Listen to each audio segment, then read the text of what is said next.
Hey everybody, I'm Chaz from Pair of Dice Paradise and BoardGameGeek. I'm joined today by Michael from BoardCubator. Did I say that right? Yeah. Wow, good. And we're going to be talking about a really neat looking game called Project L. So please indulge me on how this works. So, Project L is a tile matching engine building game for 1 to 6 players. It plays in between 20 to 40 minutes depending on the player count. And you can see there is a kind of a market of puzzle tiles and these little pieces. So in your turn you have 3 actions.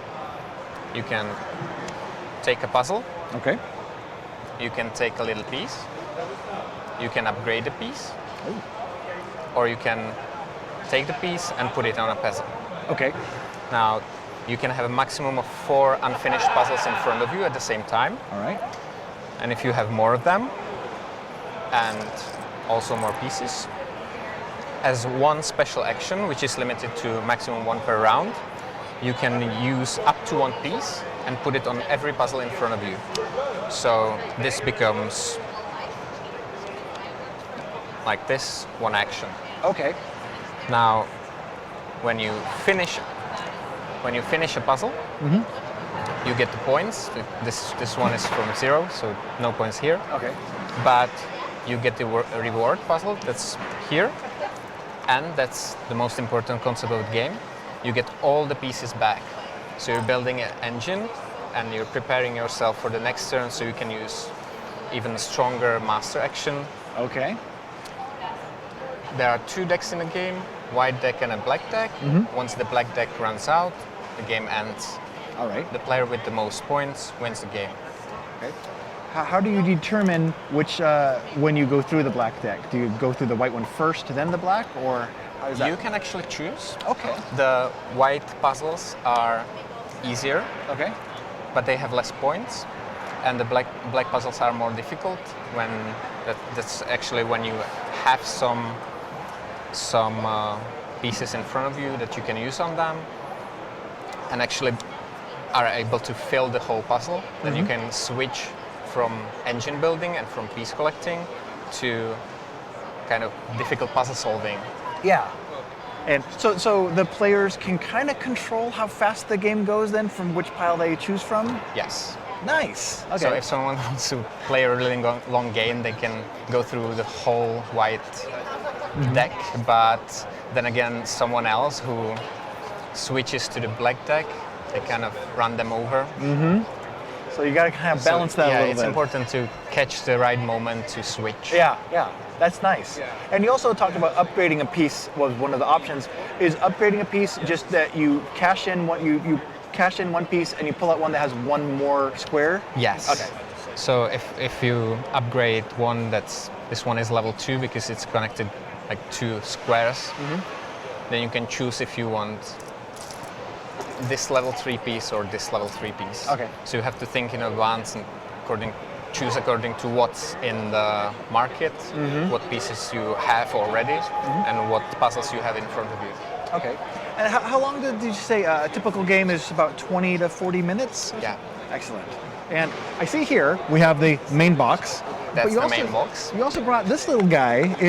Now what is this all about? This little guy is the expansion called the Ghost Piece. It adds new puzzles, again black and white, with different rewards. And the interesting thing here is that you can get level 5 black ghost pieces. Not only are they big, but they have a special action.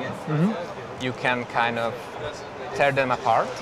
So for example, you can make out these 2 pieces, tear them apart, and as part of the same action, put them down on your puzzles.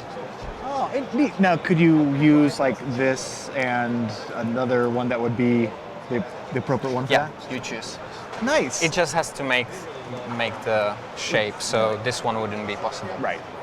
But it really adds some versatility to them. Cool. Now, and I understand that in your production process, you are kind of using some of the things that you've learned for kind of almost a related project that you want to do as this comes to market. You're doing something interesting with kind of educating the people on how the production of the game is going? Right.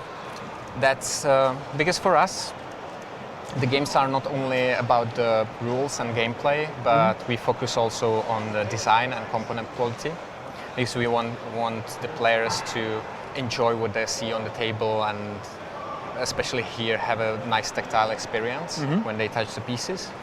But unfortunately, our manufacturer was unprepared for the level of production processes this involves, especially with the triple layer puzzle tiles, recessed areas. So actually in Essen we had to send back a 5th version of the game